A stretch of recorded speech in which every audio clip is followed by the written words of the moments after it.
Absolute chaos broke out on the National Mall as people of all ages collided in a mass of swinging pillows for DC's 8th annual Pillow Fight Day. People don't care who you are or anything. You're just going in and having fun, hitting people with pillows.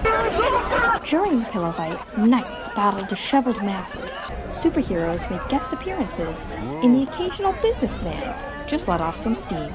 The CDC reports that 35% of Americans get only 7 hours of sleep due to stress. But according to these pillow aficionados, that's where pillow fights come in handy. This is a great way to relieve stress and energy, and no one gets hurt.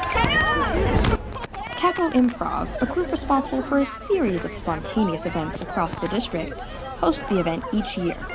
Since its start in 2008, the event has attracted several thousand people from all over the greater DMV area. This relatively new event is quickly becoming a staple in Washington, D.C. And I mean, can you blame it? How often can you say that you had a pillow fight on the National Mall? This is Brittany Delaney for District Wire News. The D.C. Transit Authority announced Tuesday that the entire metro system would be shut down for 29 hours for an emergency safety evaluation. The unprecedented decision comes after a fire at the McPherson Square stop caused severe delays on 3 of the Metro's 6 lines early Monday morning.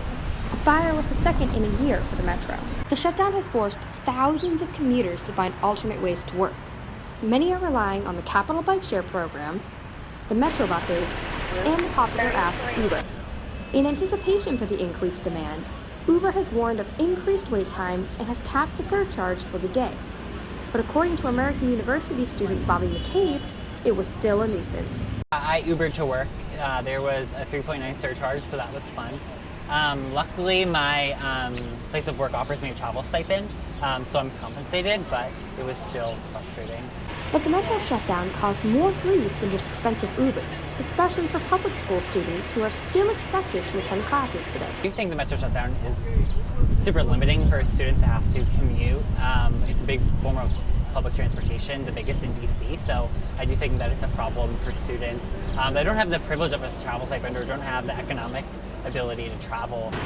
It is unclear when the results of the safety evaluation will be complete, but the Metro is expected to open again at 5 a.m. on Thursday. This is Brittany Delaney for District Wire News.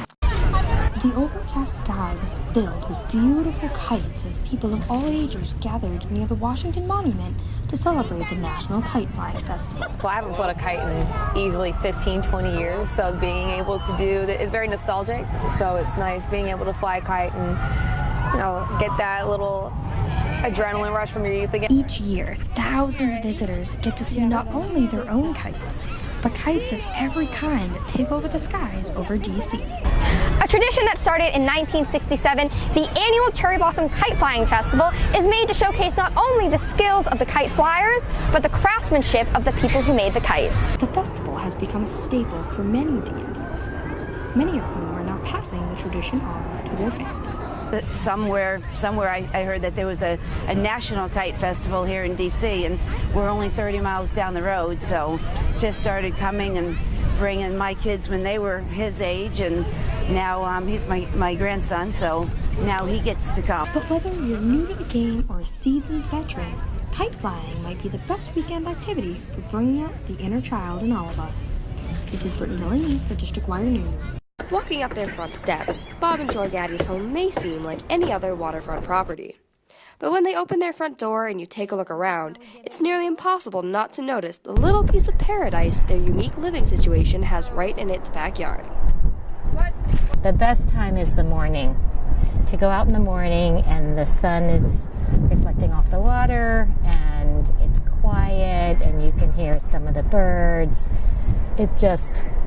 It feels like you're on vacation every day. Bob and Joy live here on their boat Bella Betsy at the Gangplank Marina. But for $120,000, Joy says this is the most economic living option out there. There's no condo anywhere waterfront that you could get for that price. It is very inexpensive living for Washington, D.C. Living on a boat definitely has its challenges, however. What with the occasional mechanical issues, unique heating dilemmas, and a lack of closet space. But through it all, Bob and Joy still say that, even if just for the view alone, boat living is a dream come true. And even though this view does seem pretty dreamy, if you ever get bored of it, you can just pick up anchor and move on to the next port. This is Brittany Delaney for District Wire News.